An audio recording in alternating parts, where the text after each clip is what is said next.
ವಿದ್ಯಾರ್ಥಿಗಳಿಗೆ KS classes ವತಿಯಿಂದ ಸ್ವಾಗತ ಸುಸ್ವಾಗತ. ಈ ಹಿಂದಿನ ಒಂದು ವಾರದ ಕರ್ನಾಟಕಕ್ಕೆ ಸಂಬಂಧಿಸಿರತಕ್ಕಂಥ ಕರೆಂಟ್ ಅಫೇರ್ಸ್ ಅನ್ನ ತಮಗೆ ಅವಶ್ಯಕತೆವಿದ್ದಲ್ಲಿ ಕೆಎಸ್ ಕ್ಲಾಸಸ್ ಅಂತಕ್ಕಂಥ ಯೂಟ್ಯೂಬ್ ಚಾನಲ್ ಅನ್ನ ನೀವು ಸರ್ಚ್ ಮಾಡಿ ಅದರಲ್ಲಿರ್ತಕ್ಕಂಥ ಪ್ಲೇಸ್ಟೋರ್ ನಲ್ಲಿ ಸ್ಟೇಟ್ ಕರೆಂಟ್ ಅಫೇರ್ಸ್ ಅಂತಕ್ಕಂಥ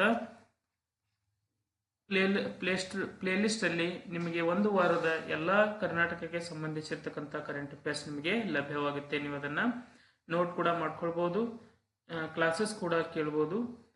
ನಾವಿವತ್ತು ದಿನಾಂಕ 24 ಜನವರಿ 2026 ಕರ್ನಾಟಕಕ್ಕೆ ಸಂಬಂಧಿಸಿರ್ತಕ್ಕಂಥ ಕರೆಂಟ್ ಅಫೇರ್ಸ್ ಬಗ್ಗೆ ಅಧ್ಯಯನ ಮಾಡೋಣ. ಅದಕ್ಕಿಂತ ಮುಂಚೆ ಈ ತರಗತಿ ಇಷ್ಟ ಆದರೆ ನೀವು ಲೈಕ್ ಮಾಡಿ, ಮತ್ತೆ ನಿಮ್ಮ ಗೆಳೆಯರೊಂದಿಗೆ ಅದನ್ನು ಶೇರ್ ಮಾಡಿ. ನಿಮ್ಮ ಸಪೋರ್ಟ್ ನಮಗೆ ತುಂಬಾ ಮುಖ್ಯ ಆಗಿರುವುದರಿಂದ ಸಬ್ಸ್ಕ್ರೈಬ್ ಮಾಡೋದ್ರ ಮುಖಾಂತರ ಕೆಎಸ್ ಕ್ಲಾಸಸ್ ಅಂತಕ್ಕಂಥ ಚಾನಲ್ ನಲ್ಲಿ ಬರ್ತಕ್ಕಂಥ ಕರೆಂಟ್ ಅಫೇರ್ಸ್ ಅನ್ನ ತಾವು ಅಪ್ಡೇಟ್ಸ್ ಅನ್ನ ಪಡಿಬಹುದು. ಕೆಎಸ್ ಕ್ಲಾಸಸ್ ಅಂತಕ್ಕಂಥ ಯೂಟ್ಯೂಬ್ ಚಾನಲ್ ನ ಸಬ್ಸ್ಕ್ರೈಬ್ ಮಾಡೋದ್ರ ಮುಖಾಂತರ ಸಪೋರ್ಟ್ ಮಾಡಿ ಅಂತ ಹೇಳ್ತಾ ನಾವಿವತ್ತು ಕರ್ನಾಟಕ ಕರೆಂಟ್ ಅಫೇರ್ಸ್ ಜನವರಿ 24, 2026 ಪ್ರಚಲಿತ ವಿದ್ಯಮಾನಗಳನ್ನ ನೋಡೋಣ. ಹಾಗಾದ್ರೆ ಮೊದಲನೇ ಪ್ರಚಲಿತ ವಿದ್ಯಮಾನ ಏನಿದೆ ಅಂದ್ರೆ, ನವೀಕರಿಸಬಹುದಾದ ಇಂಧನ ಯೋಜನೆಗೆ ಆಟೋಲ್ಯಾಂಡ್ ಕನ್ವರ್ಷನ್ ಅಂತಕ್ಕಂಥ ಒಂದು ಯೋಜನೆಯನ್ನ ಜಾರಿಗೆ ತರಲಾಗಿದೆ ನಮ್ಮ ಕರ್ನಾಟಕ ಸರ್ಕಾರ. ಹಾಗಾದ್ರೆ ರಿನ್ಯೂವೇಬಲ್ ಎನರ್ಜಿ ಯೋಜನೆಗಾಗಿ ಸ್ವಯಂ ಚಾಲಿತ ಅಂದ್ರೆ ಆಟೋಲ್ಯಾಂಡ್ ಕನ್ವರ್ಷನ್ ಅಂತಕ್ಕಂಥ ವ್ಯವಸ್ಥೆಯನ್ನ ಜಾರಿಗೆ ತಂದಿದೆ. ಈ ತಂತ್ರಾಂಶವನ್ನ ರೂಪಿಸಿರ್ತಕ್ಕಂಥ ಇಲಾಖೆ ಯಾವುದಂದ್ರೆ ನಮ್ಮ ರಾಜ್ಯದ ಕಂದಾಯ ಇಲಾಖೆ.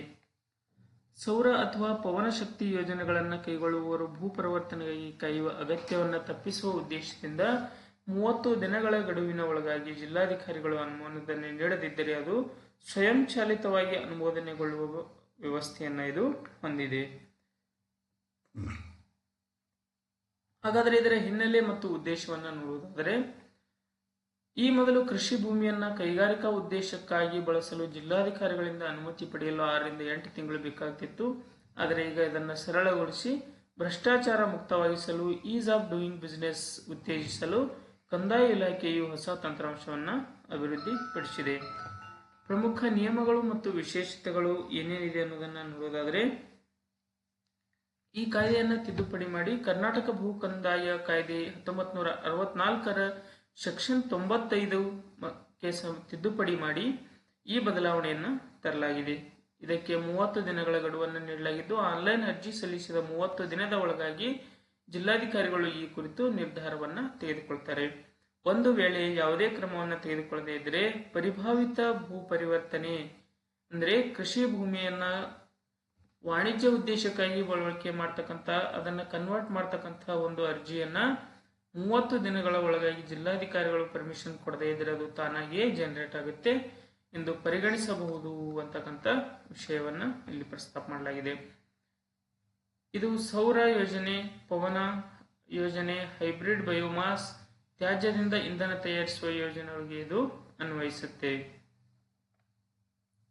ನವೀಕರಿಸಬಹುದಾದ ಇಂಧನ ಮಾತ್ರವಲ್ಲದೆ 2 ಎಕರೆವರೆಗಿನ ಕೃಷಿ ಭೂಮಿಯಲ್ಲಿ ಸಣ್ಣ ಕೈಗಾರಿಕೆಗಳನ್ನು ಸ್ಥಾಪಿಸಲು ಕೂಡ ಪ್ರತ್ಯೇಕ ಭೂ ಪರಿವರ್ತನೆಯ ಅಗತ್ಯವಿಲ್ಲ, ನೇರವಾಗಿ ಉದ್ದೇಶಿತ ಕೆಲಸವನ್ನು ಆರಂಭಿಸಬಹುದು ಅಂತ ಹೇಳಲಾಗಿದೆ. ಹಾಗಾದರೆ ಇಂಧನ ಇಲಾಖೆಯಿಂದ ತಾಂತ್ರಿಕ ಅನುಮೋದನೆ ಪಡೆದಿದ್ದರೆ ಕಂದಾಯ ಇಲಾಖೆಯಿಂದ ಪ್ರತ್ಯೇಕ ಅನುಮತಿಯ ಅಗತ್ಯ ಇರುವುದಿಲ್ಲ.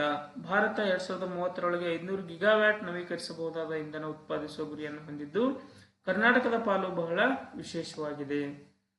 ಈ ಯೋಜನೆಯನ್ನ ಪ್ರಾಯೋಗಿಕವಾಗಿ ಚಿಕ್ಕಬಳ್ಳಾಪುರ ಜಿಲ್ಲೆ, ಇದು ನಮಗೆ ತುಂಬಾ ಇಂಪಾರ್ಟೆಂಟ್ ಆಗಿರ್ತಕ್ಕಂಥ ವಿಷಯ, ಚಿಕ್ಕಬಳ್ಳಾಪುರ ಜಿಲ್ಲೆಯಲ್ಲಿ ಜಾರಿಗೆ ತರಲಾಗಿತ್ತು. ಈಗ ಇದನ್ನ ರಾಜ್ಯಾದ್ಯಂತ ವಿಸ್ತರಿಸಲಾಗಿದೆ.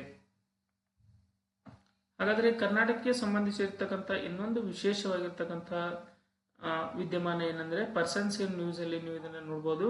ಇಲಿಯಾಸ್ ಪಾಷಾ ನಿಧನ ಹೊಂದಿದ್ದಾರೆ. ಇವರು ಖ್ಯಾತ ಫುಟ್ಬಾಲ್ ಆಟಗಾರರಾಗಿರ್ತಕ್ಕಂಥವರು.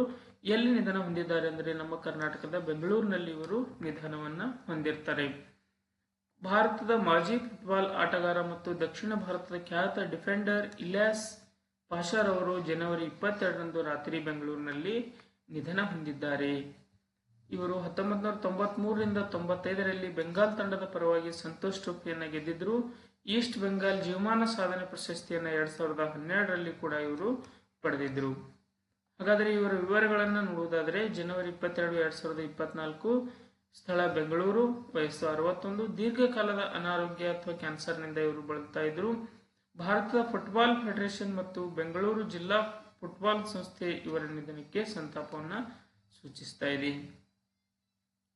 ಇವರು ಬೆಂಗಳೂರಿನ ವಯಾಲಿಕಾವಲ್ ವಿನಾಯಕ ಫುಟ್ಬಾಲ್ ಕ್ಲಬ್ನ ಮೂಲಕ ತಮ್ಮ ವೃತ್ತಿ ಜೀವನ ಆರಂಭಿಸುತ್ತಾರೆ. ಐಟಿಐ ಇಂಡಿಯನ್ ಟೆಲಿಫೋನ್ ಇಂಡಸ್ಟ್ರೀಸ್ ತಂಡಕ್ಕೆ ಸೇರ್ಪಡೆಯಾದರು. ಈ ತಂಡದ ಮೂಲಕ ರಾಷ್ಟ್ರ ಮಟ್ಟದಲ್ಲಿ ಇವರು ಗುರುತಿಸಿಕೊಂಡ್ರು. ಅಂತಾರಾಷ್ಟ್ರೀಯ ಮಟ್ಟದಲ್ಲಿ ಜನವರಿ 27, 1987ರಂದು ಕೋಝಿಕೋಡ್ನಲ್ಲಿ ನಡೆದ ನೆಹರು ಕಪ್ನಲ್ಲಿ ಬಲ್ಗೇರಿಯಾ ವಿರುದ್ಧ ಭಾರತದ ಮೊದಲ ಬಾರಿಗೆ ಆಡಿದರು. ಒಟ್ಟು 8 ಅಂತಾರಾಷ್ಟ್ರೀಯ ಪಂದ್ಯಗಳಲ್ಲಿ ಭಾರತವನ್ನು ಇವರು ಪ್ರತಿನಿಧಿಸಿದ್ದಾರೆ. ಹಾಗಾದರೆ ಕ್ಲಬ್ ಫುಟ್ಬಾಲ್ ಮತ್ತು ಈಸ್ಟ್ ಬೆಂಗಾಲ್ ಇದರ ಬಗ್ಗೆ ನೋಡೋದಾದ್ರೆ, ಇವರು ಕಲ್ಕತ್ತಾದ ಪ್ರಸಿದ್ಧ ಈಸ್ಟ್ ಬೆಂಗಾಲ್ ಕ್ಲಬ್ನ ದಿಗ್ಗಜ ಆಟಗಾರರಾಗಿದ್ದರು. ಇವರು ಬೆಂಗಾಲ್ ತಂಡದ ನಾಯಕರು ಕೂಡ ಆಗಿದ್ದರು. ಈಸ್ಟ್ ಬೆಂಗಾಲ್ ತಂಡವು ಕಠ್ಮಂಡುವಿನಲ್ಲಿ ನಡೆದ ವೈ ಕಪ್ ಗೆಲ್ಲುವ ಮೂಲಕ ತಮ್ಮ ಮೊದಲ ಅಂತಾರಾಷ್ಟ್ರೀಯ ಪ್ರಶಸ್ತಿಯನ್ನ ಮುಡಿಗೇರಿಸಿಕೊಳ್ತಾರೆ. ಹಾಗಾದರೆ ಸಂತೋಷ್ ಟ್ರೋಫಿಯಲ್ಲಿ ಕರ್ನಾಟಕದ ಪರವಾಗಿ 1987ರಲ್ಲಿ ಸತತವಾಗಿ ಕರ್ನಾಟಕ ತಂಡವನ್ನ ಸಂತೋಷ್ ಟ್ರೋಫಿಯಲ್ಲಿ ಇವರು ಪ್ರತಿನಿಧಿಸಿದ್ದಾರೆ. ನಂತರ ಬೆಂಗಾಲ್ ತಂಡಕ್ಕೆ ವಲಸೆ ಹೋಗಿ 93ರಿಂದ 95ರಲ್ಲಿ ತಂಡವು ಸಂತೋಷ್ ಟ್ರೋಫಿ ಚಾಂಪಿಯನ್ ಆಗುವಲ್ಲಿ ಪ್ರಮುಖ ಪಾತ್ರವನ್ನು ಇವರು ವಹಿಸುತ್ತಾರೆ. ಹಾಗಾದರೆ ಪ್ರಶಸ್ತಿಗಳು ಯಾವ್ಯಾವ ಬಂದಿದೆ ಅನ್ನೋದನ್ನ ನೋಡೋದಾದ್ರೆ, ಜೀವಮಾನ ಸಾಧನೆ ಪ್ರಶಸ್ತಿ 2012ರಲ್ಲಿ ಈಸ್ಟ್ ಬೆಂಗಾಲ್ ಕ್ಲಬ್ ಇವರಿಗೆ ಜೀವಮಾನ ಸಾಧನೆ ಪ್ರಶಸ್ತಿಯನ್ನು ನೀಡಿ ಗೌರವಿಸಿದೆ. ಮೈದಾನದಲ್ಲಿ ರೈಟ್ ವಿಂಗ್ ಬ್ಯಾಕ್ ಸ್ಥಾನ ಅತ್ಯಂತ ಶಾಂತ ಮತ್ತು ನಂಬಿಕಸ್ಥ ರಕ್ಷಕ ಎಂದು ಇವರನ್ನ ಕರೆಯಲಾಗ್ತಿತ್ತು. ಇಲ್ಲಿಗೆ ದಿನಾಂಕ 24/1/2026 ಕರೆಂಟ್ ಅಫೇರ್ಸ್ ಮುಕ್ತಾಯವಾಗುತ್ತೆ. ಈ ವಿಡಿಯೋ ಅಥವಾ ಈ ಕ್ಲಾಸ್ ಇಷ್ಟ ಆಗಿದ್ರೆ ಲೈಕ್ ಮಾಡಿ, ಶೇರ್ ಮಾಡಿ, ನಿಮ್ಮ ಗೆಳೆಯರೊಂದಿಗೆ ಇದನ್ನು ಶೇರ್ ಮಾಡಿ. ಮತ್ತು ಇನ್ನೂ ಯಾವ ತರಹದ ಅಪ್ಡೇಟ್ಸ್ ಬೇಕು ಮತ್ತು ಅಭಿವೃದ್ಧಿ ಆಗಬೇಕು ನಮ್ಮ ಕ್ಲಾಸಸ್ ಅಲ್ಲಿ ಅನ್ನೋದನ್ನ ನಿಮ್ಮ ಕಮೆಂಟ್ ಮುಖಾಂತರ ತಿಳಿಸ್ತೀರಿ ಅಂತ ಹೇಳ್ತಾ ಎಲ್ಲರಿಗೂ ಶುಭವಾಗಲಿ. ಧನ್ಯವಾದಗಳು.